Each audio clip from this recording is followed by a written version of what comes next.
Ahí va. Bueno, bien. ¿Sí?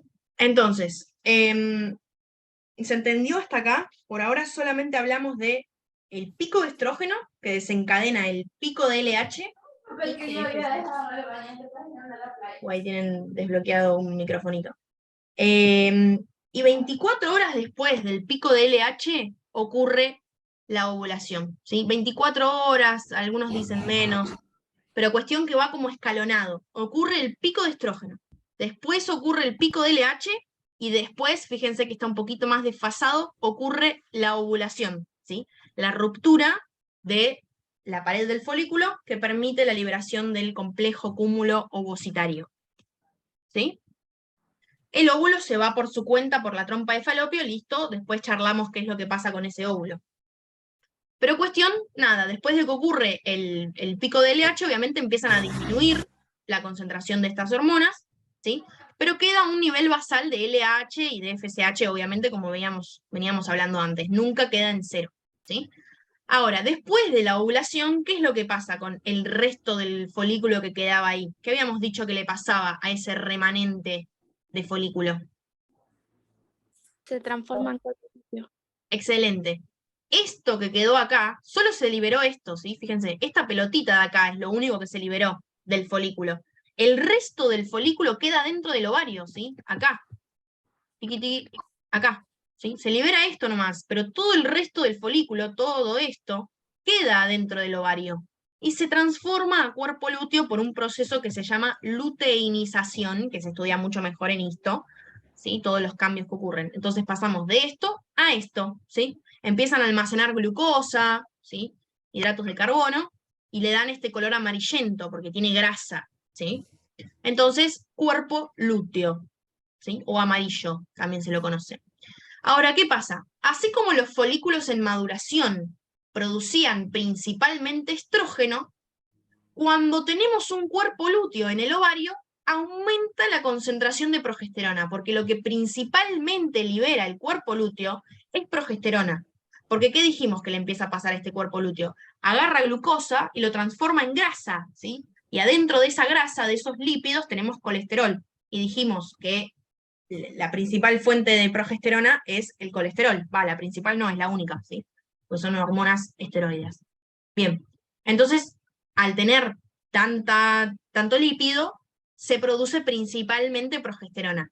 Y fíjense, lo naranja, esto no significa que no hay liberación de estrógeno, también hay, pero hay más liberación de progesterona, entonces predomina la progesterona.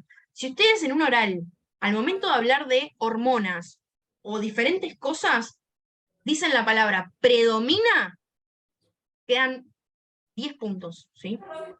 Si solo hay estrógeno, no hay solo estrógeno. Predomina el estrógeno por sobre la progesterona. Solo hay progesterona, no. Predomina la progesterona por sobre el estrógeno, ¿sí? Bien, entonces fíjense, paso 9, empieza a aumentar la concentración de progesterona gracias a que tenemos un cuerpo lúteo, ¿sí? Básicamente. La progesterona, igual que teníamos acá en el estrógeno, va hacia los órganos diana y cumple diferentes funciones. O sea, modifica a esos órganos diana de diferentes maneras, que son diferentes a las que produce el estrógeno. Ahora las vamos a hablar.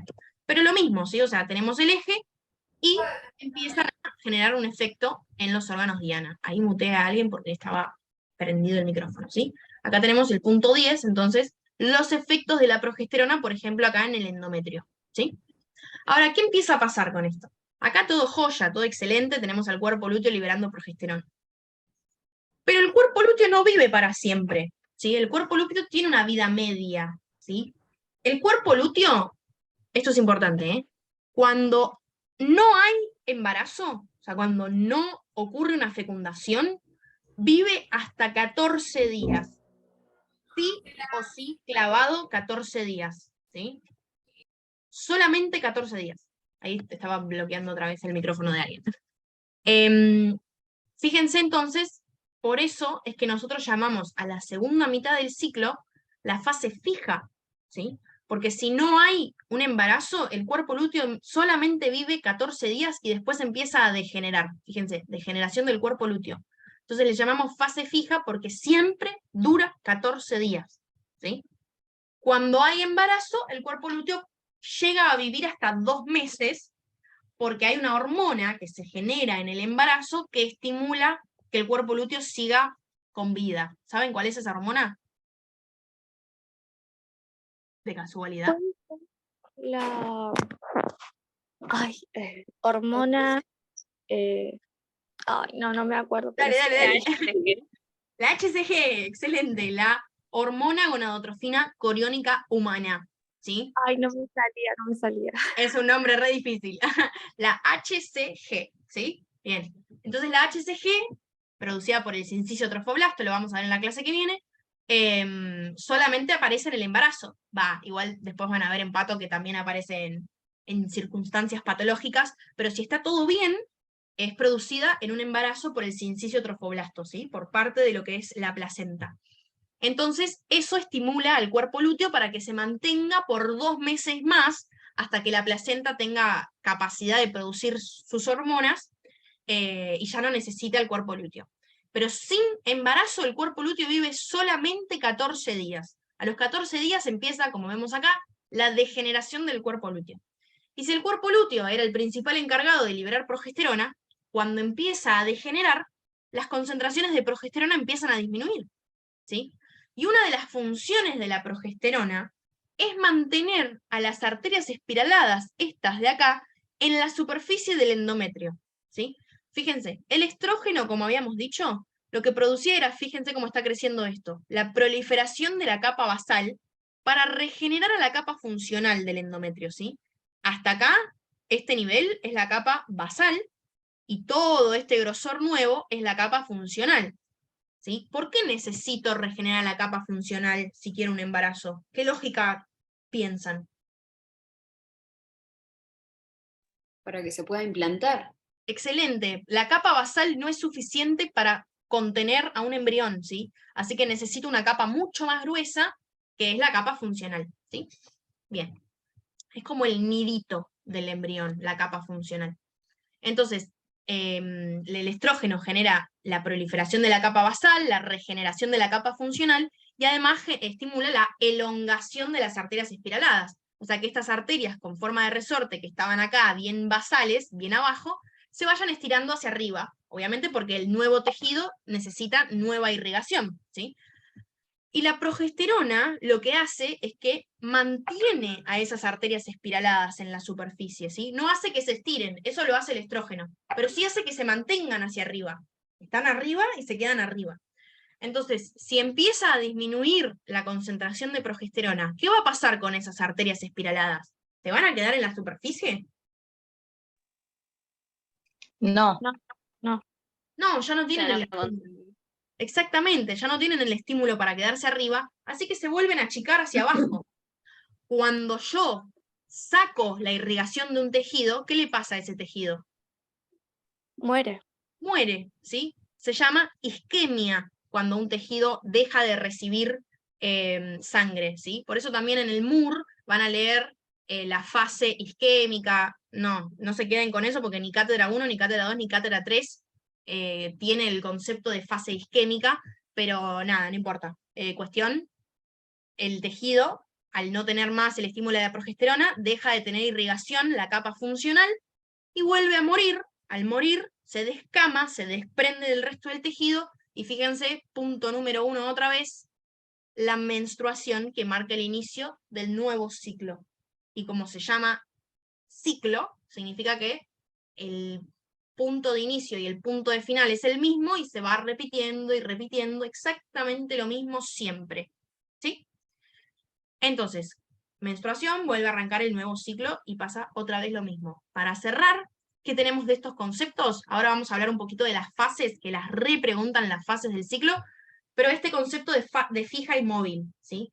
La fase fija del ciclo, la mitad del ciclo que es fija, es por esto de la duración del cuerpo lúteo. ¿Sí? El cuerpo lúteo vive siempre 14 días si no hay embarazo.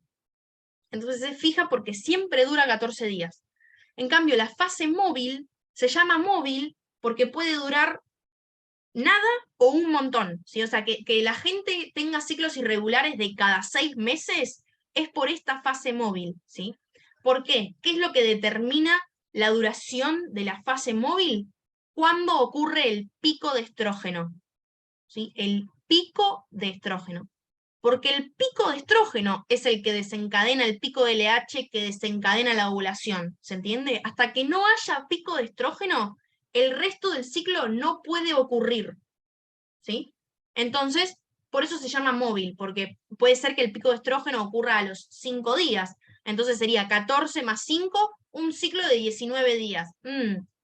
No está tan bueno que digamos, ¿sí? Un ciclo de 19 días. Probablemente haya que ir al ginecólogo. Pero bueno, nada, eso en reglas generales como para el concepto. Lo que les pueden llegar a preguntar, por ejemplo, es que si la persona tuvo una menstruación, ¿sí? O sea, volvió a arrancar su ciclo sexual femenino el día 35. ¿Cómo harían ustedes para calcular cuándo ocurrió la ovulación? O sea, 35... Sí. Le restas 14, ¿o no? Perfecto, ¿sí? Imagínense que acá no dice 28, dice 35. A esta persona le duró 35 días su ciclo sexual y al día 35 volvió a menstruar, así que arrancó el otro. Vos vas a saber cuándo ocurrió su ovulación 14 días antes, ¿sí? O sea, restándole 14 días a 35. Y eso se los pueden preguntar de otra manera también. Les pueden preguntar si la primer fecha de atraso, o sea, el día de ¿atraso se dice? Sí. Se me hizo como una laguna. Ponele que el día 28 no le vino a esta persona. ¿Sí? Día 28, día 35, lo que quieras. No le vino. Su fecha de atraso, ustedes pueden calcular cuándo fue su última ovulación, entonces probablemente ahí ocurrió la fecundación 14 días antes, ¿sí? O sea, creo que los mezclé más con lo que dije acá, pero básicamente es eso, ¿sí? O sea, el día 28 le restan 14 y ahí van a saber cuándo ocurrió la ovulación. Si el ciclo le duró 35, le duró 40, le duró 6 meses, 14 días antes ocurrió la ovulación, ¿sí? Si no, no hay menstruación después. Se mantiene como en un estado de la fase móvil indefinidamente. ¿Sí? ¿Se entendió? Voy a hacer una pregunta muy boluda, capaz. Dale, no hay preguntas Pero boludas. si tenés una menstruación, o sea, si tu ciclo dura 30 días, ovulás el día 16 en vez del día 14. Ya te digo. 30 menos 14. Sí, 16. Perfecto. Por suerte estudié medicina. Así se calcula, ¿sí? O sea, te duró 30 días, menos 14, ovulaste en el día 16. ¿Sí? Bien. ¿Alguna duda del ciclo sexual? ¿No? Bueno, como último detallito, sí. ¿No? ¿Qué sería el punto 5? Los efectos del estrógeno en los órganos diana, como el Ok. 10. ¿Sí? Perfecto.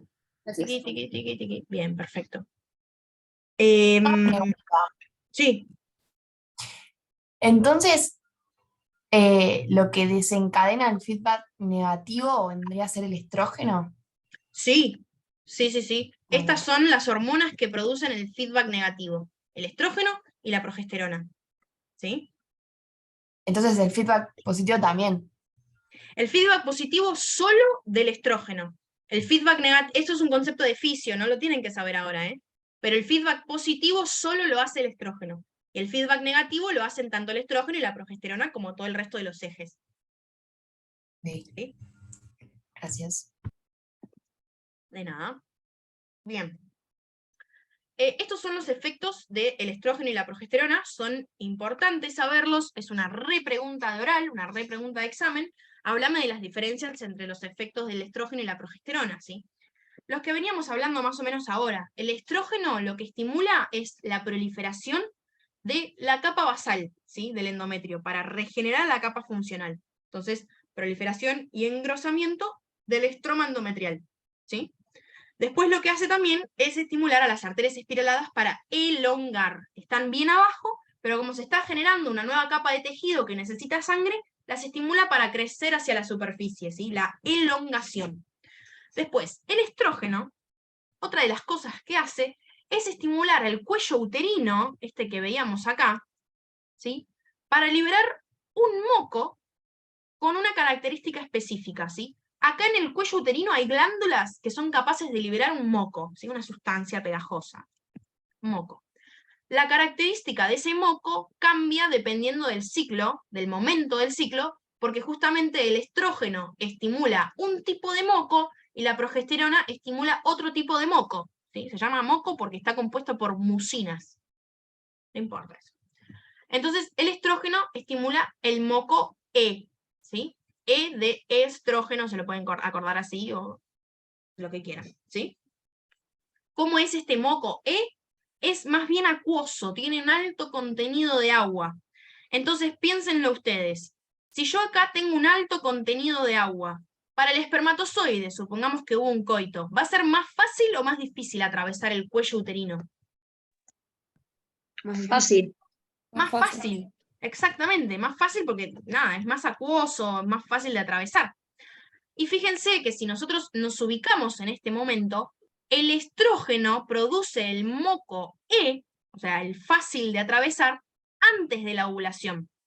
Entonces, supongamos que esta persona tuvo un coito acá el día 13, ¿sí? Al espermatozoide se le va a hacer mucho más fácil atravesar el cuello uterino para encontrarse después con el óvulo que acaba de ser ovulado, ¿sí?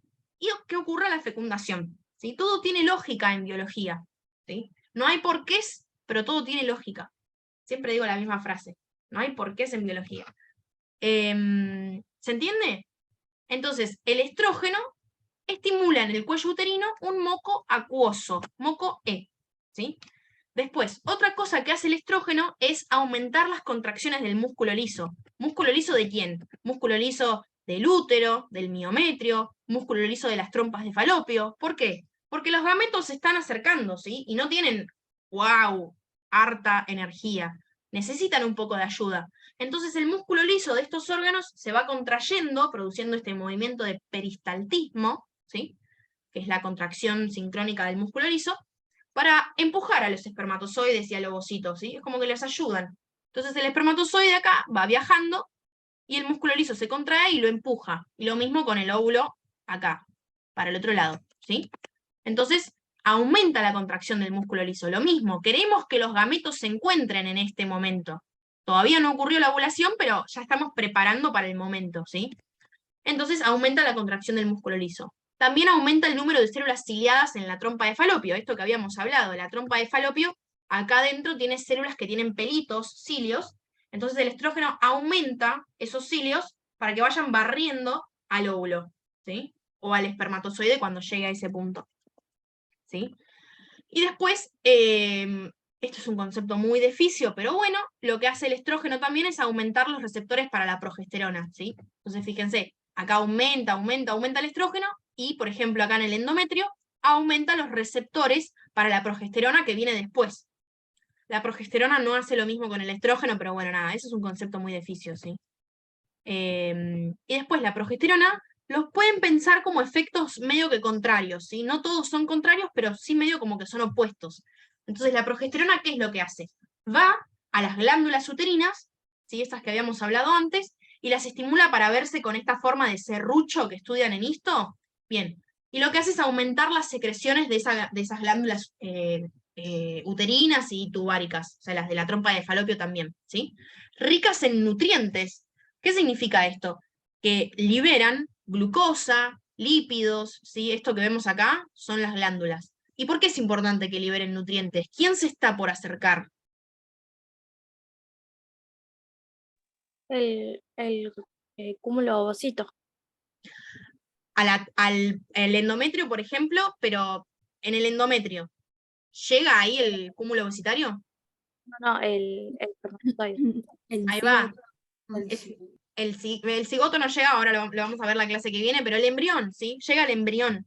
Entonces, como estamos probablemente después de la ovulación, donde predomina la progesterona, probablemente como ya hubo una ovulación, también pudo haber una fecundación, el cuerpo no lo sabe, ¿eh? El cuerpo lo hace igual, haya habido o no fecundación, lo hace igual. Pero como pudo haber una fecundación y por lo tanto puede haber un embrión adentro del organismo, empiezan a liberar nutrientes por las dudas, porque si llega un embrión tiene que tener un medio ambiente ideal para sobrevivir, ¿sí?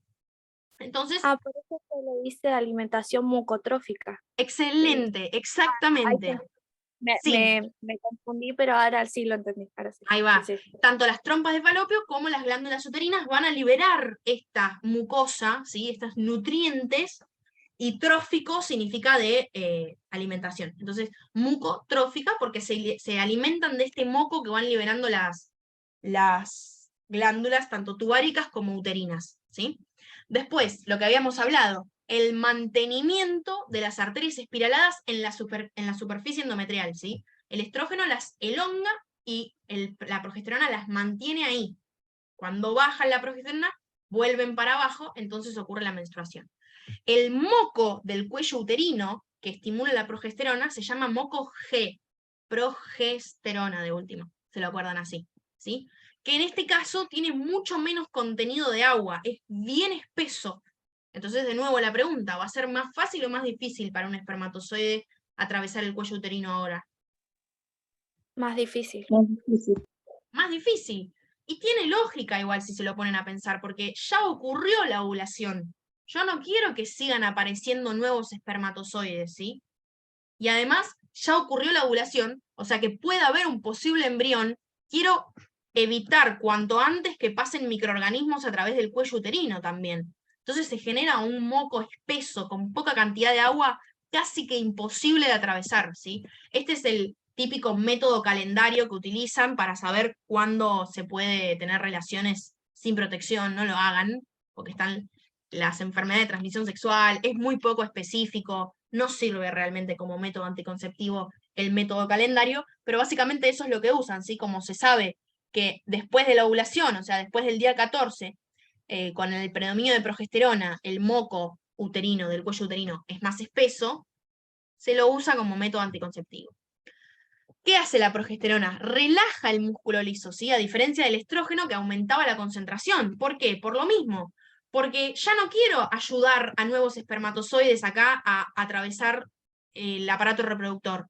Y además, piensen ustedes que si nosotros tenemos un posible embrión dando vueltas por ahí, que se implanta en el útero, no quiero abortarlo, ¿sí? Y piensen ustedes que en el momento del parto hay fuertes contracciones del útero, ¿sí? Del músculo liso. Entonces, las contracciones impiden una implantación. Entonces, la progesterona, piénsenlo como progestación, hace todas cosas que favorezcan el embarazo, relaja el músculo liso, porque no quiero abortar, quiero que haya descendencia humana. ¿Sí? Así piensa el cuerpo. Y después, por último, las glándulas uterinas, ¿sí? Que se enrollan, se vuelven así con este aspecto serruchado, almacenan glucógeno, ¿sí? Para secretarlo y dar un medio propicio para la implantación, ¿sí? Un medio ambiente que les sirva a ese embrión para los primeros días del desarrollo, ¿sí? Esos son los efectos de estas dos hormonas, que medio que son las contrarias, ¿sí? Bien. Y después, por último, para cerrar, las fases del ciclo sexual femenino. Esto es recontra preguntado, ¿sí? El ciclo sexual, como vimos antes, es uno solo, ¿sí? Es una unidad de cosas que pasan por el estímulo de estas hormonas. Pero se lo puede dividir en los órganos o en las cosas que estemos analizando para hacer un poco más fácil el estudio, ¿sí? Pero no es que hay un ciclo ovárico que pasa separado al ciclo uterino o que pasa separado al ciclo hormonal. Fíjense que el día 1 es el mismo para los tres, el día 14 es el mismo para los tres, y el día 28 es el mismo para los tres. O sea que la fase folicular coincide con la fase estrogénica, la fase progestacional coincide con la fase secretoria, ¿sí? El concepto muy importante, ocurren sincrónicamente estas fases. Si nosotros analizamos el ovario en el ciclo sexual femenino, lo vamos a poder dividir en dos grandes fases. Del día 1 al 14, o sea, la primera mitad del ciclo, se le llama fase folicular porque está el desarrollo de los folículos, ¿sí? ¿Se acuerdan acá?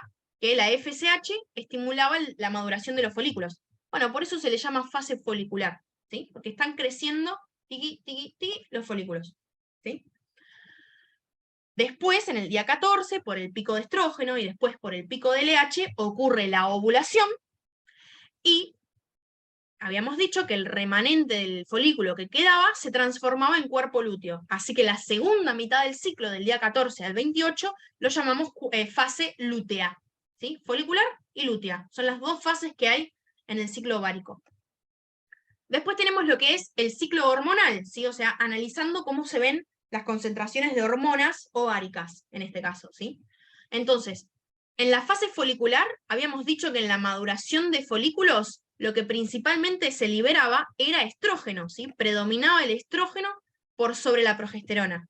Así que la fase de la primera mitad del ciclo, que coincide con la folicular, es la estrogénica, ¿sí? Y en la segunda mitad del ciclo habíamos dicho que el cuerpo lúteo principalmente liberaba progesterona, así que a nivel del ciclo hormonal es fase progestacional, ¿sí? Y por último teníamos a los efectos de estas hormonas en los órganos diana. Específicamente se habla del ciclo uterino, ¿sí? Que es lo que pasa a nivel del útero. El inicio del ciclo sexual habíamos dicho que era marcado por la menstruación, que tiene una duración aproximada de 5 días, todos sabemos que a veces dura más. Pero la fase menstrual es esa descamación, ¿sí? Dura más o menos 5 días. Entonces la primera mitad del ciclo en el endometrio está dividido en dos partes, la fase menstrual y después viene la fase proliferativa. ¿Por qué es proliferativa? Por esto que habíamos hablado, ¿sí? El estrógeno favorece la proliferación de la capa basal, ¿sí? Entonces está creciendo esta capa. ¿Saben lo que es proliferación? ¿Les suena? Que crece. Bien, específicamente proliferación significa división celular, ¿sí? O sea que una célula pasa así, de una, uy, lo puse el resaltador, de una célula a 2 células. Esto es una división celular, ¿sí?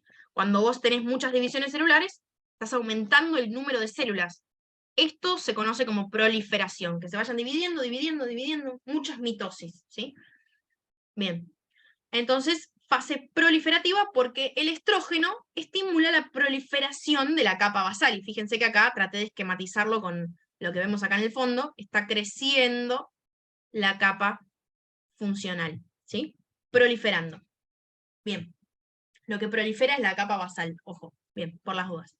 Y después habíamos dicho que la progesterona estimulaba la secreción de las glándulas tubáricas y de las glándulas uterinas, ¿sí? Entonces se le llama fase secretoria a la segunda mitad del ciclo a nivel uterino.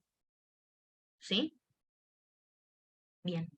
Y ahora, Perdón, sí, la fase proliferativa, dijiste que se mantiene proliferante, digamos, la capa basal.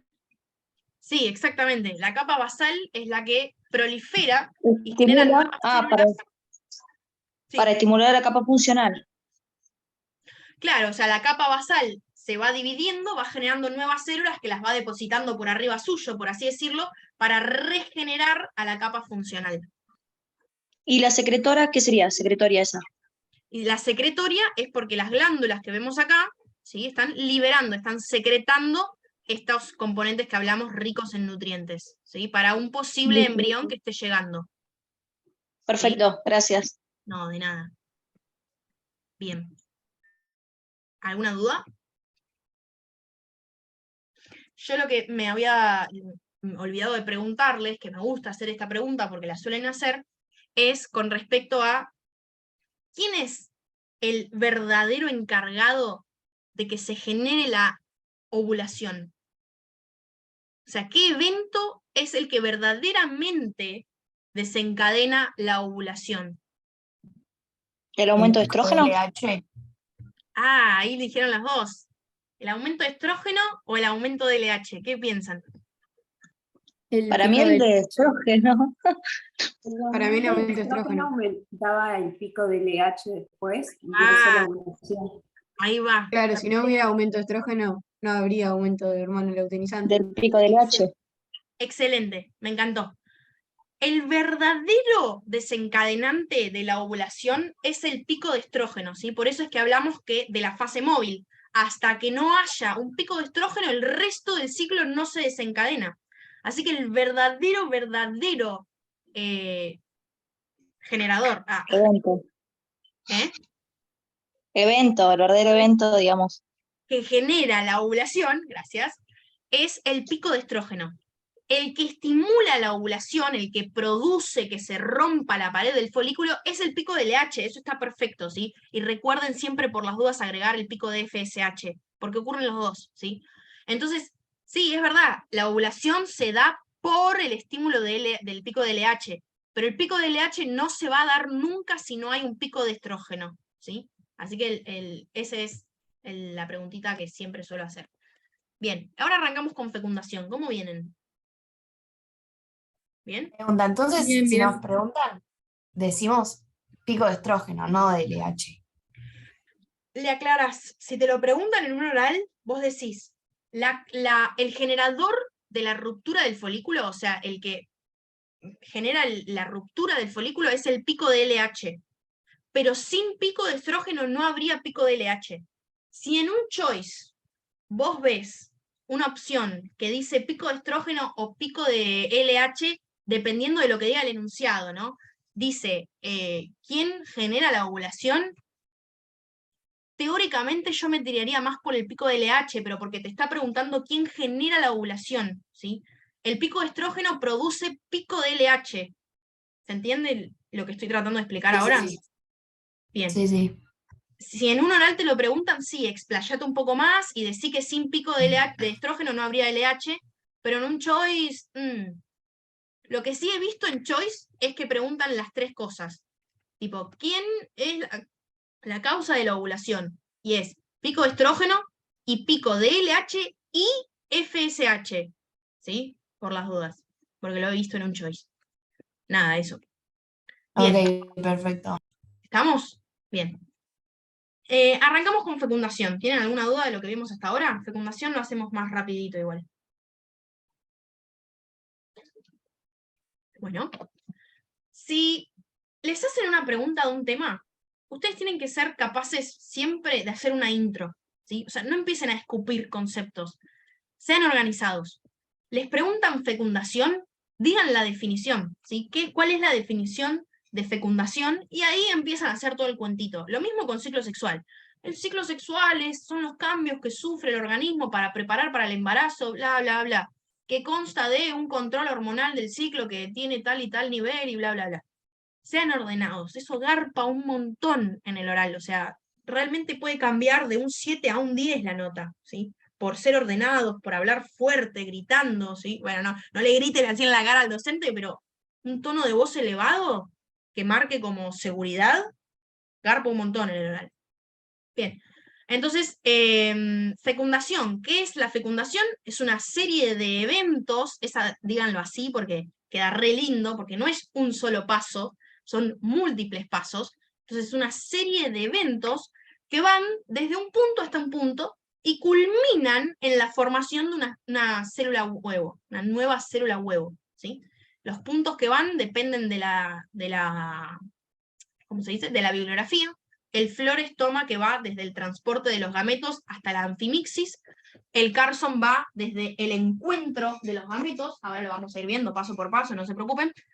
Pero básicamente eso, serie de eventos que van desde, por ejemplo, el transporte de los gametos hasta la anfimixis, eso es igual para todos, la anfimixis es el último paso de la fecundación, que culminan en la formación de una célula huevo, ¿sí? Y también vamos a hablar un poquito de gametogénesis. Entonces, empecemos con gametogénesis, porque la fecundación básicamente tiene dos grandes protagonistas, que son el espermatozoide y el óvulo, ¿sí? Entonces tenemos que más o menos a grandes rasgos entender cómo se formaron estos gametos y cuál es su estructura y cómo se ven y sus capas y bla, bla, bla, ¿sí? Esta parte de gametogénesis capaz es un poco difícil de entender al principio, más que nada este primer punto, porque todavía no vimos la parte de genital. Entonces, nada, probablemente este primer punto no lo entiendan, pero arranquemos con los pasos de la gametogénesis, ¿sí?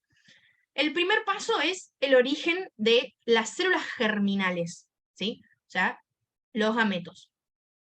Las células germinales, el primer origen no va a ser adentro de la gónada, ¿sí? Se van a formar a partir del epiblasto. Todavía no lo vimos todo esto, pero bueno, por esto les digo que después lo vamos a retomar cuando veamos genital otra vez. Se originan a partir del epiblasto y se van a quedar esperando a que se forme la gónada en esto de acá que se llama saco vitelino, ¿sí? Entonces, se forma en el epiblasto, las células germinales que están acá con color rojito, no sé si se ven, se quedan acá en el saco vitelino esperando a que adentro del embrión se forme la gónada, ¿sí? Así que fíjense que el origen es extragonadal de las células germinales, ¿sí? Bien. Entonces, cuando la gónada ya esté lo suficientemente desarrollada, acá vemos un corte transversal de lo que sería la gónada, esto nada más es la gónada, el resto es como el resto de la parte del cuerpo del embrión, ¿sí? Cuando se forma más o menos la gónada, y ya hay un esbozo bastante establecido, fíjense lo que pasan con estas células germinales, van entrando al cuerpo del embrión y van migrando, como muestran las flechas, hacia la gónada, y se quedan ahí, ¿sí? Después de que entran a la gónada, ya se quedan ahí, y la persona nace con las células germinales adentro de la gónada, ¿sí? Pero es importante ese detalle de que no se forman en la gónada, se forman afuera y migran hacia adentro de la gónada, ¿sí? Bien. Lo vamos a retomar cuando veamos genital. Después, ¿qué pasa? Una vez adentro de esa gónada, van a empezar a sufrir mitosis, ¿sí? La diferencia entre mitosis y meiosis es más de biología, pero nada, la mitosis es la típica división celular, ¿sí? Donde una célula pasa a tener dos células hijas idénticas a la célula madre, ¿sí? Entonces, ¿qué pasa? Las células germinales que vemos acá, no son tantas, ¿sí? Son unas pares de cientos, 200, un número, ¿sí? Y yo necesito un montonazo de células germinales, montonazo mal. Entonces, ¿qué pasa? Aumenta el número de células germinales por mitosis, ¿sí? Proliferación, lo mismo que hablábamos antes, división celular. Entonces pasamos de unas cientos a unas millones de células germinales, ¿sí? Una vez que llegan a la gónada, empiezan a sufrir mitosis, mucha división celular. Aumenta el número de células germinales, de cientos a millones, ¿sí? Hay diferencia entre lo que pasa con el femenino y el masculino, ¿sí? La célula germinal primordial de la mujer, ¿sí? Del femenino, se llaman ovogonias, y las masculinas se llaman espermatogonias, ¿sí? Es el primer linaje de los gametos, ¿sí? Hay una diferencia entre lo que le pasa en las mitosis a las ovogonias y lo que les pasa a las espermatogonias. A ver cuánto queda de clase. Uy, se va a cortar otra vez. Bueno. Salimos y volvemos a conectarnos. ¿Dale?